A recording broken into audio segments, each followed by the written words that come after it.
வாங்க, நான் சுக்குமல்லி காப்பி போட போகிறேன். அதுக்கு என்ன தேவையெல்லாம் பார்க்கலாம். நான் கொஞ்சம் மல்லி எடுத்திருக்கேன், ஒரு அரை ஸ்பூன் மிளகு, கொஞ்சம் சுக்குப்பொடி, கொஞ்சம் மஞ்சப்பொடி, கருப்பட்டி. நான் 2 பேருக்கு போடுறேன்.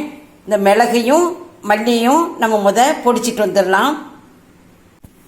பாருங்கள், நான் மிளகையும் மல்லியையும் பொடிச்சிட்டு வந்திருக்கேன். இது உங்களுக்கு சுக்கு பொடி இல்லைன்னா சுக்கையும் கூட போட்டு பொடிச்சுக்காங்க. இப்போ நான் தண்ணி வச்சுருக்கேன். அதில் நம்ம இந்த கருப்பட்டியை போட்டுக்கலாம். கருப்பட்டி போட்டு நல்ல கருப்பட்டி கரைஞ்சி கொதி வரட்டும்.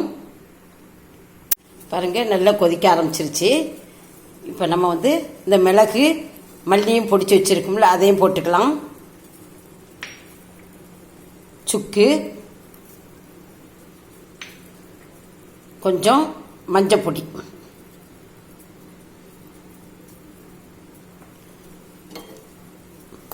போட்டு எல்லாம் சேர்த்து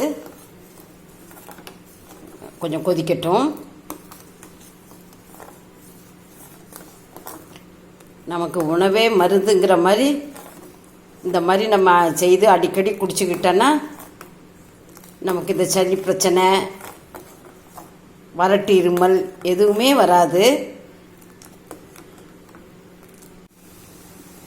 பாருங்கள், நல்லா கொதிக்க ஆரம்பிச்சிருச்சு.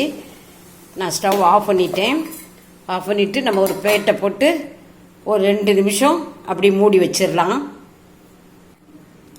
பாருங்கள், நல்லா கொதித்து 2 நிமிஷத்துக்கு மேலே ஆயிடுச்சு. நான் இப்போ இதை வடிகட்ட போகிறேன்.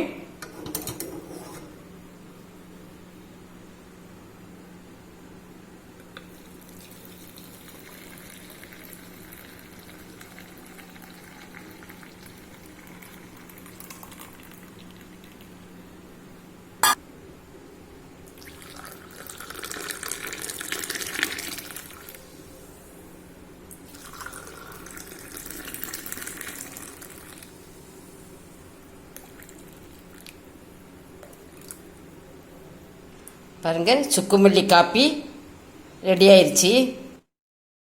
கொரோனா பரவக்கூடிய இந்த சமயத்தில் நம்ம இந்த மாதிரி அடிக்கடி நம்ம காஃபி போட்டு குடிச்சுக்கிட்டோன்னா நல்ல மிளகு சேருது, இதில் மல்லி சுக்கு எல்லாமே சேருது. அதனால் உங்களுக்கு ரொம்ப உடம்புக்கு நமக்கு சளிக்கெல்லாம் ரொம்ப நல்லது.